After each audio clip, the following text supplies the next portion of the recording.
appeler...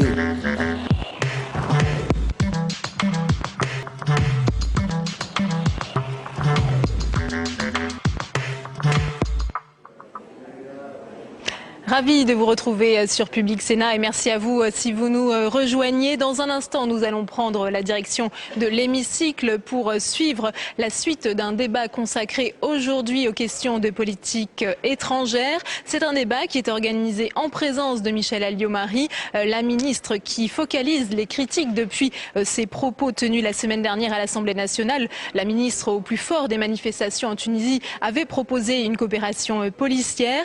En début de séance, les sénateurs communistes ont réclamé sa démission. Elle va donc répondre à leur rappel au règlement. Nous prenons donc tout de suite la direction de l'hémicycle où c'est le sénateur UMP Jacques Blanc qui s'exprime. Bonne séance à tous. L'heure n'est pas à l'analyse des attitudes des uns et des autres.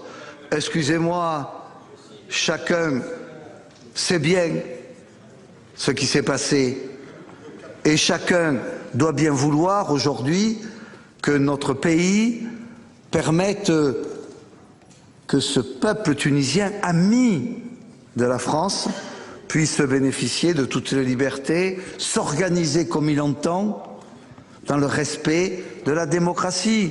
C'est cela notre mission.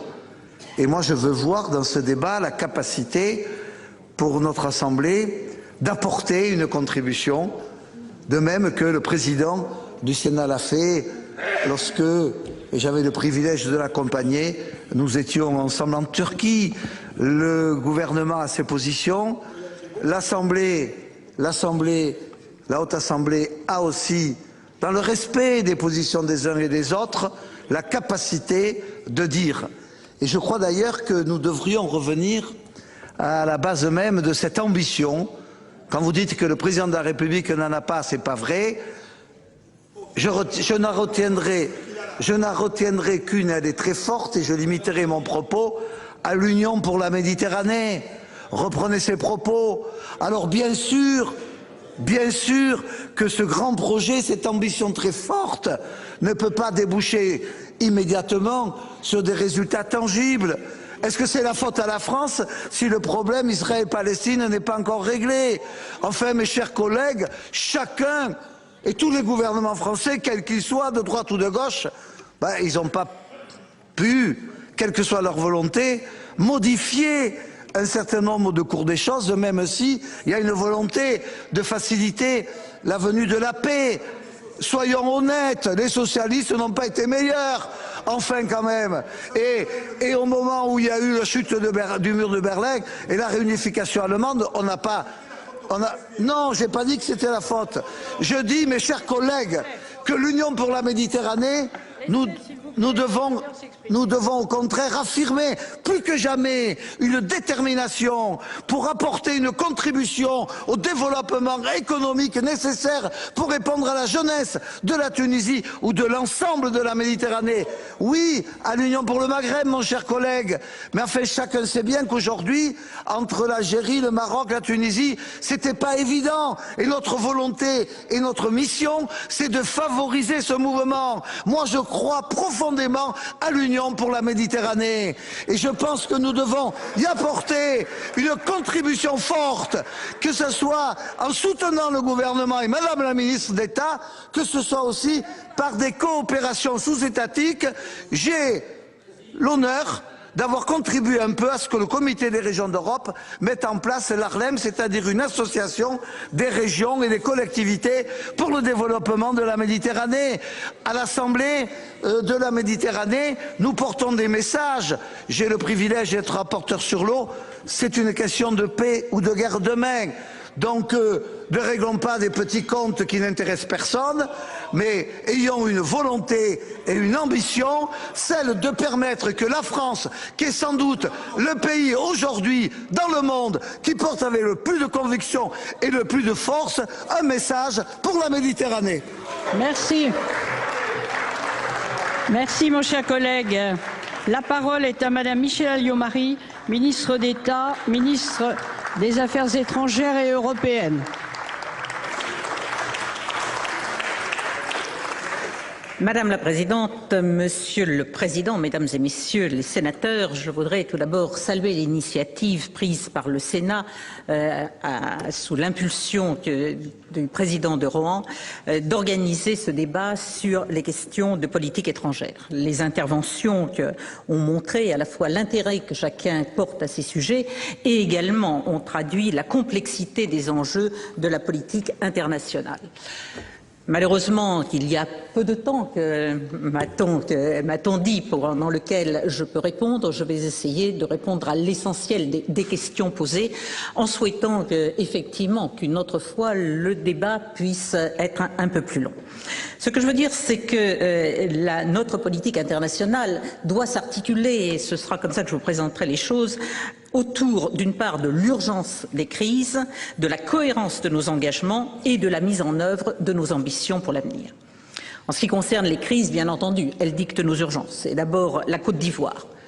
Nous saluons, nous espérons, nous encourageons une issue pacifique et négociée de la crise en privilégiant une solution africaine et, si possible, ivoirienne de la crise. Ceci dit, la situation est complexe et il est indispensable de maintenir la pression diplomatique avec l'ensemble des acteurs pour essayer de peser sur M. Gbagbo. La France ne fait pas obstacle à la préparation d'une option militaire africaine, mais comme l'a dit le président de Rohan, nous la considérons comme le recours ultime et nous préférons privilégier des sanctions individuelles et économiques. Recompter les bulletins ne serait pas une solution parce que trop de temps s'est écoulé depuis l'élection et aucune garantie n'existe. Recommencer l'élection serait évidemment à éviter puisque dans l'ambiance de tension et de violence qui existe actuellement, ce serait un risque majeur. Il y a un certain nombre d'options intéressantes qui se sont fait jour et il faudrait, espérons, qu'avec l'aide des pays africains et des chefs d'État africains, nous réussissions à les faire prévaloir. Deuxième crise, c'est celle de nos otages. Les uns et les autres, vous avez souligné le caractère dramatique de cette prise d'otages et le sort tragique de nos compatriotes au Niger. Face au terrorisme au Sahel, notre stratégie repose sur une véritable coopération avec les pays sahéliens parce que ce sont les premières victimes du terrorisme. Monsieur le ministre Bockel l'a bien souligné. Mais bien entendu, des concertations ont également lieu avec notamment les pays d'Afrique du Nord les plus concernés. Je pense à l'Algérie, à la Libye, au Maroc, à la Mauritanie. Trois axes en fait guident notre coopération. D'abord, essayer de renforcer les capacités de sécurité des États concernés. Ensuite, essayer de développer ces pays de façon à faire disparaître en quelque sorte le terreau favorable au terrorisme, lié notamment aux difficultés des populations. Enfin, protéger bien entendu nos ressortissants et nos emprises en coopération avec les autorités d'accueil. Je crois que tous ceux qui sont exprimés, Monsieur Gauthier, mais bien entendu le président de Rohan et d'autres encore, ont souligné l'importance de cette action. Et il est vrai que ceci accompagne notre politique, et je ne peux pas être d'accord avec M. Berthoud quand il dit que notre politique est inconsistante et que la Chine prendrait seule position dans ces pays. Non, en réalité, la Chine, vous l'avez très bien dit d'ailleurs, est uniquement intéressée par les ressources de ces pays, mais la façon dont elle les considère est de plus en plus perçue par les pays qui se tournent vers nous et qui se tournent également vers l'Europe, car nous devons travailler en liaison avec les organisations africaines, mais également en associant au maximum l'Europe. La troisième crise très actuelle, c'est la crise de la Tunisie. Alors je voudrais prendre juste quelques instants pour répondre à Madame de Messine, mais elle s'était éloignée, sur mes propos à l'occasion des questions d'actualité la semaine dernière à l'Assemblée nationale. J'ai répondu à 2 questions à l'Assemblée et je crois que mes propos étaient clairs. S'ils ont été mal compris, je le regrette. Car je crois qu'au contraire, il visait à dire ma sensibilité aux souffrances du peuple tunisien, alors même que plusieurs personnes avaient été tuées par la police au cours des manifestations. Je suis d'ailleurs scandalisée que certains aient pu, et il y a eu aussi des tendances cet après-midi, sciemment déformer mes propos en les coupant, en les sortant de leur contexte, voire en disant des contre-vérités pour créer une politique politicienne qui n'a pas lieu d'être, et surtout dans cette période. Je crois qu'il faut rappeler, j'ai rappelé une chose, c'est que je déplorais l'usage disproportionné de la force. J'ai dû dire l'usage excessif de la force. Parce que comme tout le monde, comme chacune et chacun d'entre vous, je pense, j'ai été bouleversée par des tirs à balles réelles qui ont fait des morts parmi les manifestants et de nombreux morts. Et parmi eux, nous savons aussi qu'il y a un professeur franco-tunisien et un photographe franco-allemand. Et ce que j'ai dit, et vous le savez bien, c'est qu'on peut gérer des manifestations, même violentes, sans pour autant faire usage d'armes, sans ouvrir le feu, sans faire des morts. C'est ce que nous faisons en France depuis plus de 20 ans, y compris dans des situations extrêmement difficiles. Et c'est la raison pour laquelle j'ai dit effectivement que nous étions prêts pour l'avenir, dans le cadre de formation, à aider les forces de l'ordre tunisiennes à permettre à la fois l'expression des manifestations, parce que c'est une expression de liberté, et en même temps garantir la sécurité des manifestants.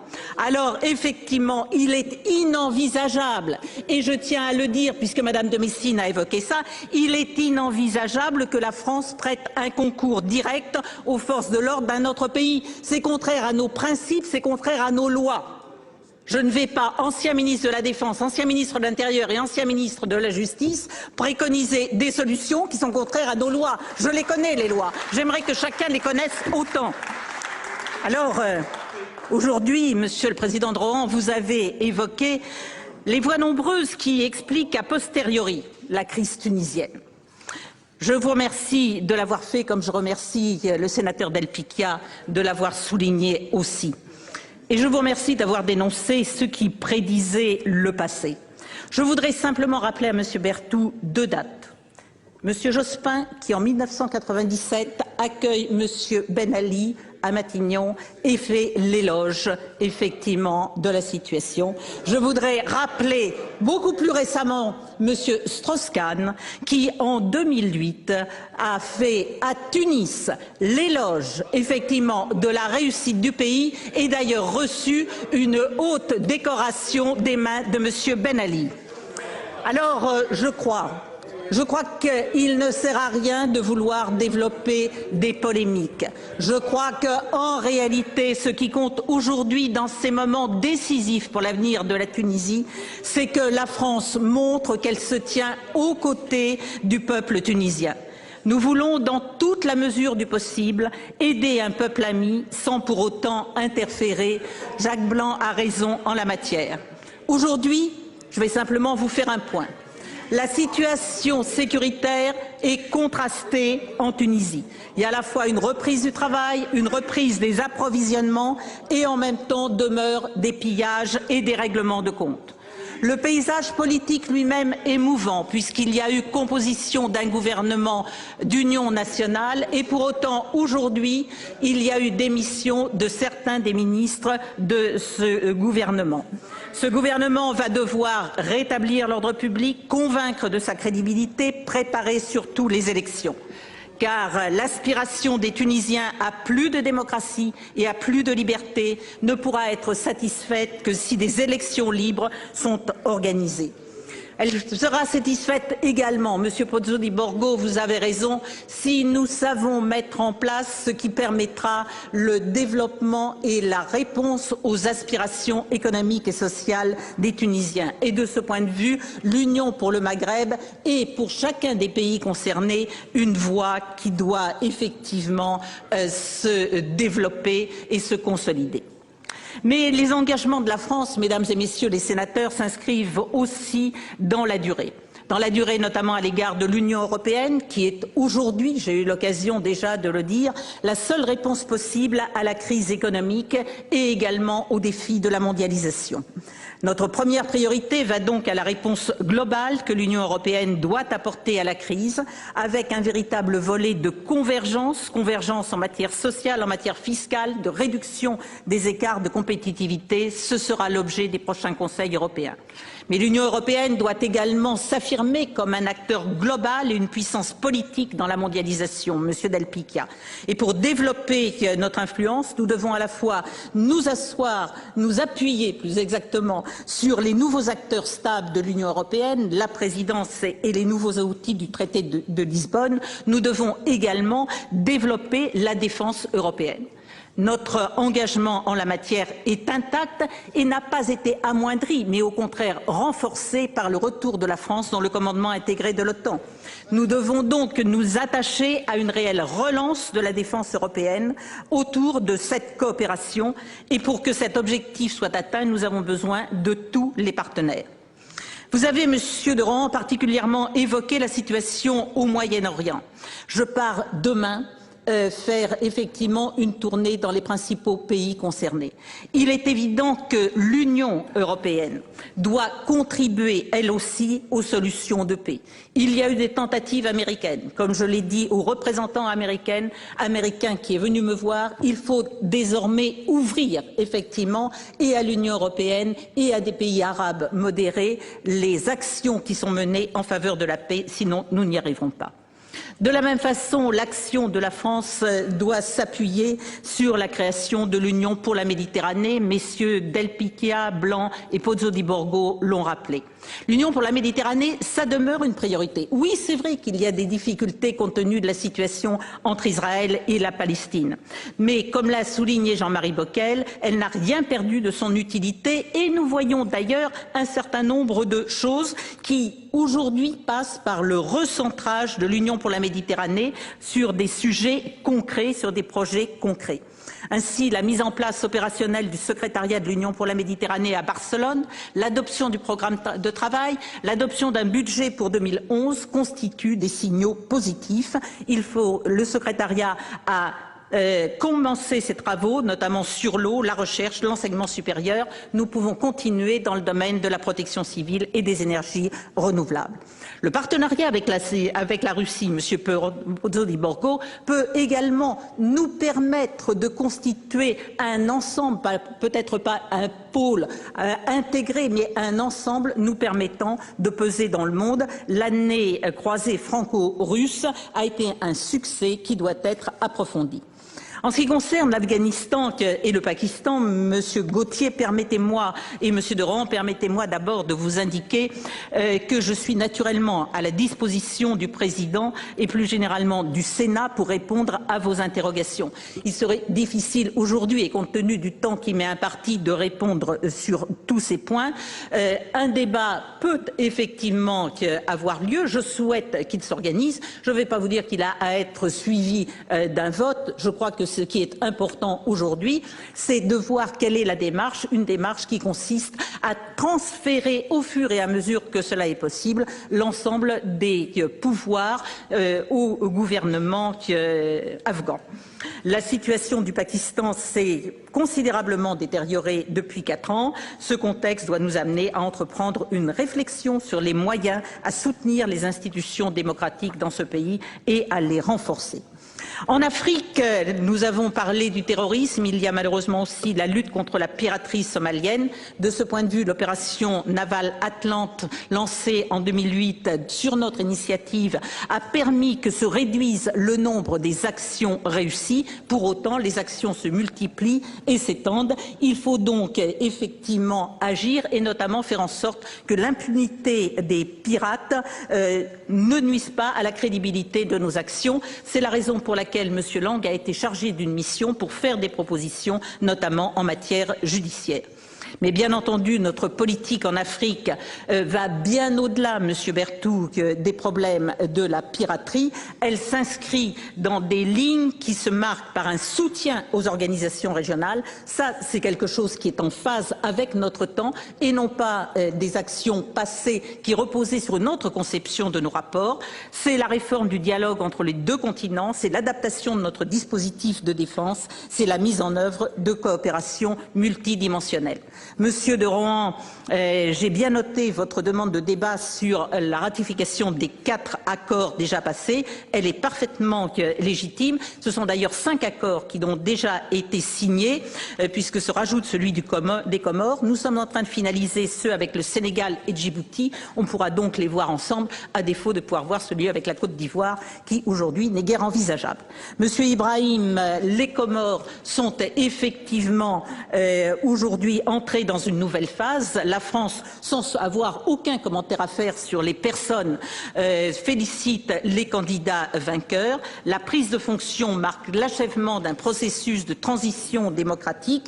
Ce que nous souhaitons, c'est que ce soit aussi l'occasion d'un partenariat accru entre la France et les Comores, entre Mayotte et les autres îles de l'archipel. En ce qui concerne l'auteur présumé du viol d'une magistrate à Mayotte, les auteurs ont été identifiés grâce au prélèvement ADN. Les 3 criminels sont aujourd'hui arrêtés grâce à l'effort de notre poste à Moroni, de notre ambassadeur et de l'adjoint de sécurité intérieure. Le juge d'instruction s'est rendu pour la 5e fois aux Comores. Nous n'avons plus qu'à maintenant voir, avec la désignation de la juridiction de jugement, la demande d'extradition. À Madagascar, depuis le début, la France s'emploie à promouvoir une sortie de crise pacifique et durable. Nous souhaitons aujourd'hui la fin rapide de la période actuelle de transition et je pense qu'il y a une approche réaliste qui est de plus en plus partagée par les uns et les autres. En ce qui concerne les droits de l'homme, vous le savez, depuis l'annonce de la condamnation de Madame Sakineh, la France, avec ses partenaires européens, appelle sans relâche et avec fermeté à sa libération. Nous sommes également très préoccupés de la situation des proches de Madame Sakineh. Nos ambitions, enfin, dessinent à long terme les lignes forces de notre politique. Madame de Messine a évoqué la nécessité d'une politique d'influence de la France. Je suis d'accord avec elle. Là où je ne suis plus, c'est quand elle pense que la France est un petit pays économique. C'est vraiment nier une réalité qui est celle de la place de nos entreprises dans l'échelle des grandes entreprises mondiales. Ce que je veux défendre, de toute façon, c'est une politique d'influence qui combine tous les facteurs économiques, culturels, linguistiques, les savoir-faire éducatifs. Cette politique, d'ailleurs, est globale d'un autre point de vue, c'est-à-dire qu'elle doit mobiliser, cela a été évoqué, tous les acteurs, à côté de l'État et tout particulièrement du Quai d'Orsay, les acteurs publics et privés, les collectivités territoriales, les entreprises et naturellement les parlementaires, Madame Goubet. Je souhaite effectivement pouvoir davantage associer les sénateurs à mes déplacements et à la réflexion. Et j'ai proposé au président de la Commission la collaboration de diplomates à la Commission des Affaires étrangères, ce qui est une façon effectivement de bien échanger. Cette politique d'influence nécessite naturellement un ministère modernisé, c'est ce à quoi je m'attacherai, avec notamment des moyens qui correspondent, et je ne doute pas, après avoir entendu M. Carrère, qu'il n'hésitera pas à voter les suppléments budgétaires que j'aurais pu atteindre. Il est un peu tard pour parler, Monsieur Antoinette, de l'Amérique latine. J'y attache une très très grande importance. Je crois que c'est un continent que nous avons trop ignoré depuis des décennies et qui présente de grandes possibilités avec lesquelles donc nous devons travailler. Voilà, Monsieur le Président, Mesdames et Messieurs les sénateurs, Madame la Présidente, je crois que j'ai respecté les horaires que vous m'aviez confiés. Ce que je veux simplement vous dire, c'est que face aux enjeux de la mondialisation, l'unité de la nation française demeure notre premier atout. Les questions de politique étrangère méritent une approche sereine, constructive, dictée par le seul intérêt général, au-delà même des intérêts partisans. Cette exigence, je le sais, est la vôtre, au-delà des cas de figure imposés, je dirais, sur le plan politique. En tous les cas, sachez que c'est la mienne, parce que c'est aussi celle de tous ceux qui croient et qui travaillent à la grandeur de la France. Merci, Madame le Ministre. Merci d'avoir parfaitement respecté le temps qui vous était imparti.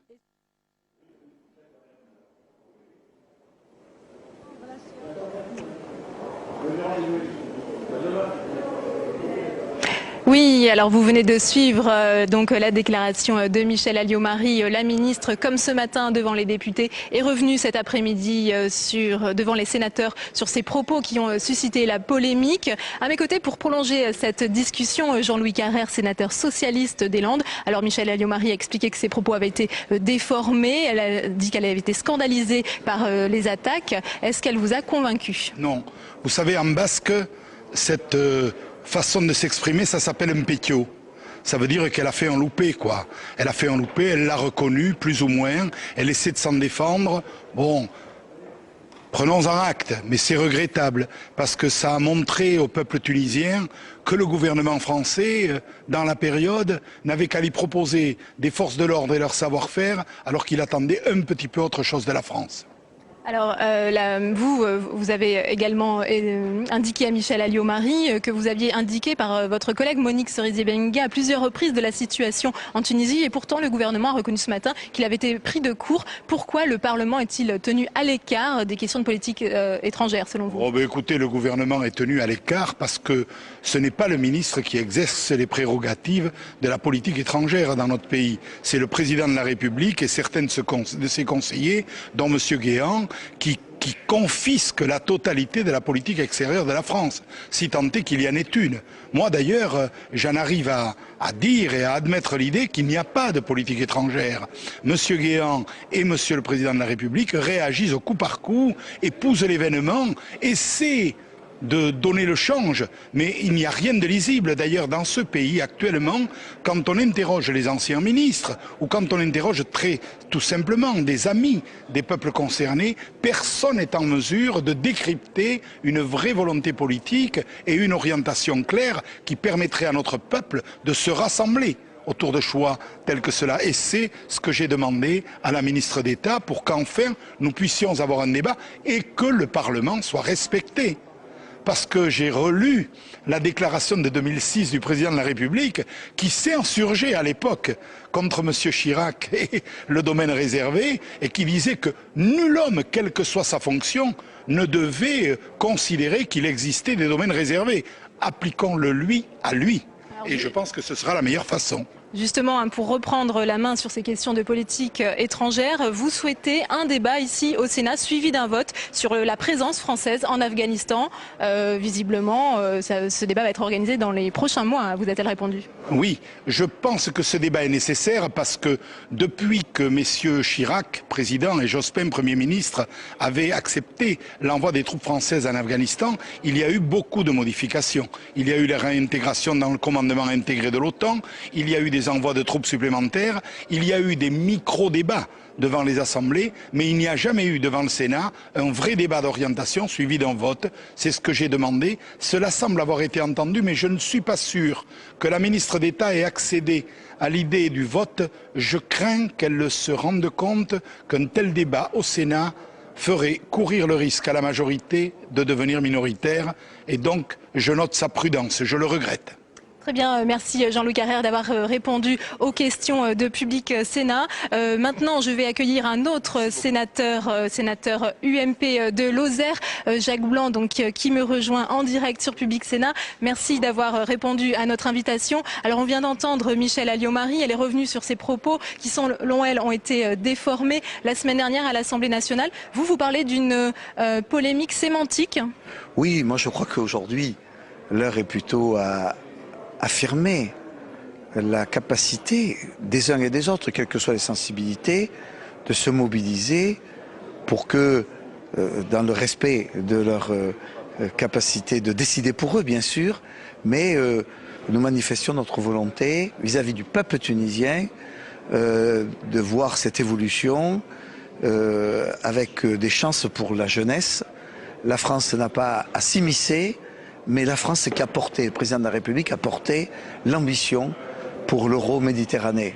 Eh bien, on peut mesurer combien c'est important, car chacun sait bien qu'il y a des problèmes politiques, mais qu'il y a aussi des problèmes économiques, et que cette jeunesse qui a été bien formée doit pouvoir avoir des perspectives. Et moi, je suis un de ceux qui pensent très, très fort que dans cette formidable ambition euro-méditerranéenne, il y a une capacité de permettre à chacun des pays d'aller de l'avant, à la fois sur un plan économique, social et politique. Et donc, faisons taire toutes nos divergences. Et d'ailleurs, j'ai participé la semaine dernière, le 13, à la réunion du groupe France-Tunisie et nous avons adopté une résolution commune, reprenant d'ailleurs ce que le président Larcher, dès le 12, la veille donc de notre réunion, avait dit, condamnant la répression telle qu'elle s'est faite en Tunisie, avec vraiment les drames que l'on mesure, et traduisant une volonté de voir ce pays pouvoir émerger à la fois à la vraie démocratie et d'autre part au développement. Une dernière question, donc c'était Gérard Longuet aussi qui a appelé l'organisation d'élections, qui a proposé l'aide pour organiser des élections. Comment c'est possible sans interférer dans les affaires internes à la Tunisie? Eh bien ça dépend de ce que veulent les Tunisiens. Justement, les groupes d'amitié, les échanges et les partenariats existent. Et à partir de là, on peut en effet apporter un soutien aux initiatives pour que ces élections, qui seront essentielles, se déroulent dans le cadre du respect, de la transparence et qu'elles puissent permettre à la Tunisie de franchir une étape définitive vers une démocratie et qu'elle puisse démontrer que sur cette rive de la Méditerranée, il peut y avoir la conjugaison du respect des droits de l'homme et du développement. Je crois que c'est la meilleure réponse qu'on puisse avoir et je me réjouis que le président Longuet ait pris cette initiative. Je dois dire que j'ai souligné tout à l'heure dans mon intervention ici aussi l'importance des coopérations sous-étatiques. Je suis au comité des régions d'Europe, on a monté une assemblée des régions et collectivités locales pour la Méditerranée. Je pense que là il y a aussi une capacité d'échange. Il y a le rôle de l'État et il y a le rôle du Sénat. Merci Jacques Blanc, je pense que nous aurons l'occasion d'en reparler, voilà. Car nous devons tout de suite retrouver les questions cribles thématiques qui sont consacrées aujourd'hui à l'outre-mer et à l'Europe. Donc nous retournons dans l'hémicycle. Très bonne séance à tous. De la politique de cohésion. À ce titre, la Réunion a bénéficié pour la période 2006-2013 de près de 2 milliards d'euros. Des inquiétudes existent pour leur maintien. C'est aussi le marché communautaire du sucre